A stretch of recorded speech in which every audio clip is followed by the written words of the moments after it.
السلام علیکم۔ نماز تہجد کی فضیلت اور اہمیت کیا ہے؟ نماز تہجد سنت ہے یا نفل؟ تہجد کی کتنی رکعات ہیں اور کیا اس کے لیے نیت ضروری ہے؟ نماز تہجد فجر کی نماز سے کتنا پہلے پڑھنا ضروری ہے اور کیا اس کے لیے سونا ضروری ہے؟ کیا اس میں اگر کوئی اکیلا آدمی نماز پڑھ رہا ہے تو وہ قرات اونچی آواز سے کر سکتا ہے؟ ان تمام سوالوں کے جوابات جانیں گے اس ویڈیو میں، تو ویڈیو آخر تک دیکھتے رہیے۔ ناظرین، اگر نماز تہجد کی فضیلت اور اہمیت کی بات کریں تو تنہائی میں پڑھی جانے والی یہ نماز اللہ تعالیٰ سے مناجات اور ملاقات کا ایک ذریعہ ہے۔ حدیث میں اس کی بے شمار فضیلت اور اہمیت آئی ہے۔ حضرت عبداللہ ابن عمر رضی اللہ تعالیٰ عنہ فرماتے ہیں کہ اللہ تعالیٰ کو تمام نفل نمازوں میں محبوب صلاۃ و صلاۃ داود ہے۔ حضرت داود علیہ السلام آدھی رات کو سوتے، پھر اٹھ کر تہائی رات عبادت کرتے اور پھر چھٹے حصے کو دوبارہ سو جاتے تھے، تو گویا کہ اللہ کو سب سے محبوب نماز وہ ہے جو سو کر اٹھ کر پڑھی جائے، یعنی صلاۃ تہجد ہے۔ اسی طرح حضرت ابو ہریرہ رضی اللہ تعالیٰ عنہ سے روایت ہے، فرماتے ہیں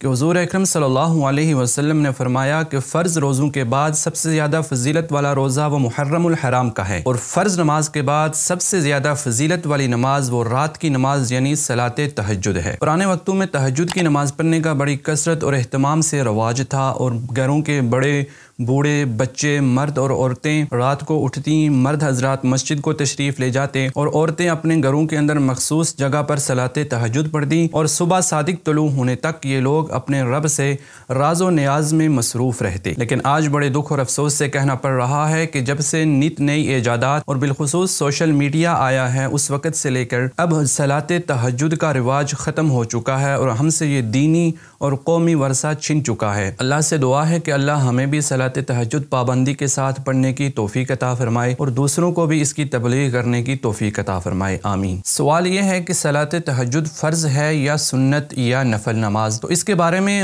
علماء کی مختلف آراء ہیں۔ بعض حضرات فرماتے ہیں کہ صلاۃ تہجد وہ سنت مؤکدہ ہے، اور وہ کہتے ہیں کہ چونکہ حضور اکرم صلی اللہ علیہ وسلم نے اپنی پوری زندگی میں کبھی صلاۃ تہجد قضا نہیں کی اور باقاعدہ پابندی کے ساتھ اور مواظبت کے ساتھ وہ صلاۃ تہجد ادا کرتے تھے، جس کی وجہ سے یہ سنت مؤکدہ ہو گئی، کیونکہ حضور اکرم صلی اللہ علیہ وسلم کا کسی بات پر اہتمام کرنا، کسی کام کو لگاتار کرنا اس کے سنت مؤکدہ ہونے کی دلیل ہے۔ لیکن اکثر علماء فرماتے ہیں کہ یہ سنت مؤکدہ نہیں بلکہ امت کے حق میں یہ مستحب ہے، اور حضور اکرم صلی اللہ علیہ وسلم جو پابندی فرماتے تھے تو وہ انہی کے ساتھ خاص تھا، اور امت کے لیے یہ مستحب ہوگا۔ ہاں، اگر کوئی آدمی صلاۃ تہجد پڑھنا شروع کر دیتا ہے تو پھر اس پر پابندی کرنا وہ سنت مؤکدہ کہلائے گا، لیکن ابتداءً یہ سنت مؤکدہ نہیں بلکہ یہ مستحب ہے۔ اور جہاں تک بات اس کی نیت کرنے کی ہے تو صلاۃ تہجد ہو یا کوئی بھی دوسری نماز ہو، اس کے لیے زبان سے نیت کرنا وہ ضروری نہیں ہے۔ اگر آپ کے دل میں بھی نیت موجود ہے تو آپ کی نماز ادا ہو جائے گی۔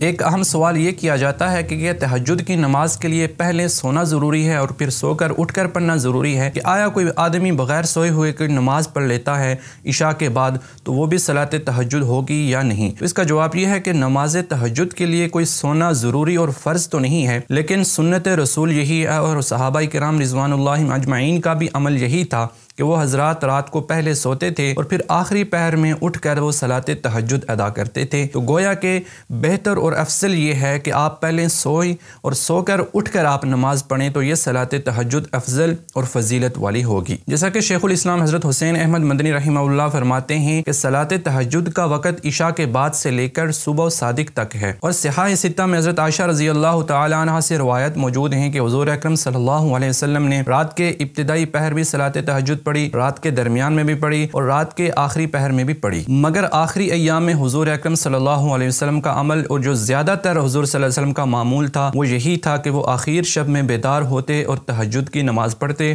پھر تھوڑی دیر کے لیے آرام فرماتے، اور جب اذان فجر ہو جاتی تو فجر کی نماز کے لیے تشریف لے جاتے۔ اور ویسے بھی رات کا جتنا حصہ لیٹ ہوتا جاتا ہے رحمتیں اور برکتیں اتنی زیادہ برستی ہیں، اور سدس سے آخر یعنی رات کے بالکل آخر پہر میں تو رحمتیں اور برکتیں اور بھی زیادہ ہو جاتی ہیں، لہٰذا تہجد کا وقت جتنا لیٹ کیا جائے، جتنا ڈیلے کیا جائے، اتنا ہی زیادہ برکت اور فضیلت کا باعث ہوگا۔ حاصل اس کا یہ ہوا کہ نماز تہجد کے اصل مفہوم میں تو سونے کے بعد پڑھنا شرط نہیں، اور نہ قرآن اور حدیث حدیث میں یہ کہیں شرط موجود ہے، لیکن حضور اکرم صلی اللہ علیہ وسلم کے عمل اور صحابہ کرام رضوان اللہ علیہم اجمعین کی پابندی کی وجہ سے نماز تہجد رات کے آخری پہر میں ادا کرنا افضل ہوگا۔ البتہ اگر کسی نے سونے سے پہلے عشاء کی نماز پڑھ کر نماز تہجد پڑھی تو اس کی نماز تہجد بھی ادا ہو جائے گی۔ اور جہاں تک سوال نماز تہجد کی رکعت کا ہے تو اس میں کوئی مخصوص رکعت نہیں، بلکہ آپ 2 رکعت سے لے کر 12 رکعت تک جتنی بھی چاہیں پڑھ سکتے ہیں۔ البتہ حضور اکرم صلی اللہ علیہ وسلم کا معمول وہ 8 رکعت کا پڑھنے کا تھا، اسی لیے فقہائے حنفیہ کے نزدیک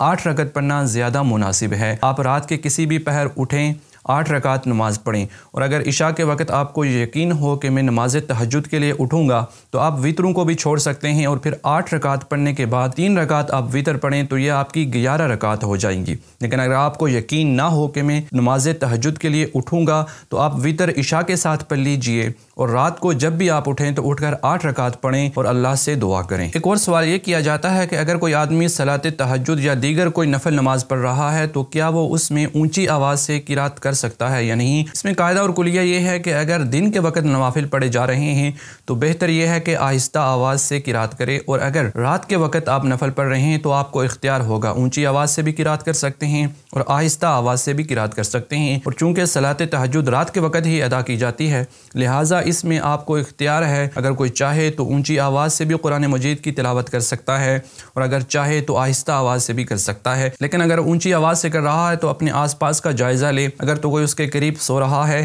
اور اس کو تکلیف ہو رہی ہے تو بہتر یہ ہے کہ آہستہ آواز سے کرے، اور اگر پاس میں کوئی نہیں، کسی کو تکلیف نہیں ہو رہی تو اونچی آواز سے تلاوت کر سکتا ہے۔ ناظرین، امید ہے کہ صلاۃ تہجد کی فضیلت، اہمیت اور اس کے چند ضروری مسائل آپ کی سمجھ میں آ چکے ہوں گے۔ صلاۃ تہجد پڑھیے، پابندی کریے اور دعاؤں میں ہمیں بھی یاد رکھیے۔ ملتے ہیں آپ سے نیکسٹ ویڈیو میں، تب تک کے لیے اللہ حافظ۔